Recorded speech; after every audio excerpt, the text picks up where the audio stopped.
share your good fortune," he said. "I've kept my eye on you for some time now.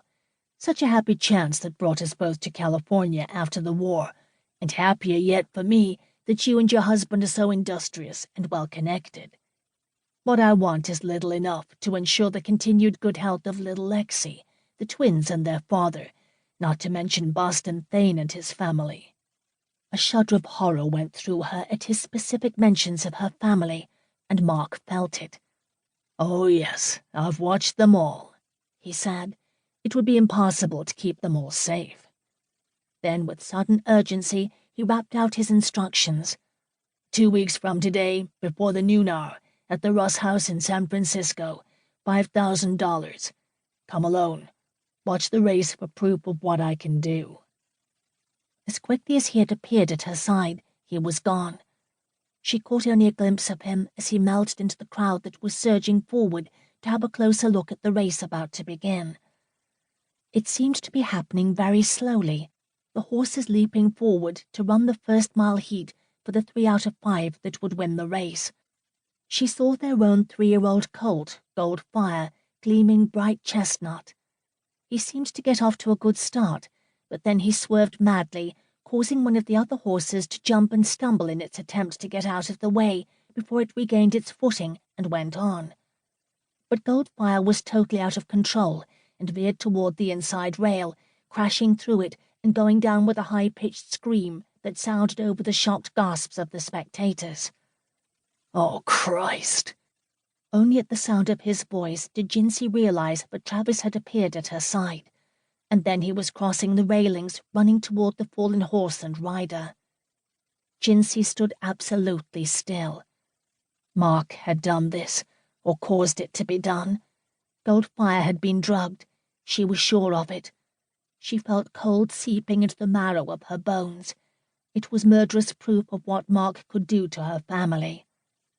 Tommy, the jockey, was shaken and bruised, but otherwise all right physically. But he was distraught over the colt and kept murmuring, "I couldn't hold him, just couldn't hold him." There was no question of saving the colt. His right foreleg was badly broken, and he was screaming and struggling to get up. As soon as the track was cleared, Travis put a bullet through Goldfire's brain. Their head trainer Malachi did not try to hide the tears in his eyes. "He was excited before the race, but he always was. I should have known this was different."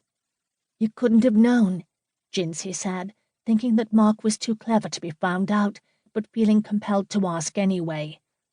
"Was anyone near Goldfire right before the race? Any stranger?" Malachi shook his head. "Only the usual, but the usual means a lot of people. Jockeys, trainers, owners, some of the crowd. You think that—" His question trailed away as he contemplated the idea of someone tampering with the horse. It was not unheard of, but it was rare, usually involving heavy betting, and it was a method despised by every honest horseman. Malachi was as honest as his father had been, and his father had been Samson, shot dead by Mark. Travis studied Jinsey's set face. He did not reject her intimation that someone had interfered with Goldfire, but, like Malachi, he could think of no reason it might have been done. "The betting on these races just isn't that great," he said. "It doesn't make sense, but anyone would go to such lengths to stop Goldfire." Jinsey wished she had not wanted to know how Mark had committed the crime. She didn't want Travis or the others to suspect that she knew it had been done and who was behind it. The evidence of Mark's continued savagery lay before her. Although the colt had only been dead for minutes, already it seemed as if the red fire in his coat was fading. And the victim could have been Travis, or one of the children, or Boston, or Rachel, or the Thane's son Caden, or— the list of people Jinsey loved was too long. The days of dissembling had begun. Mark was her curse, hers to deal with.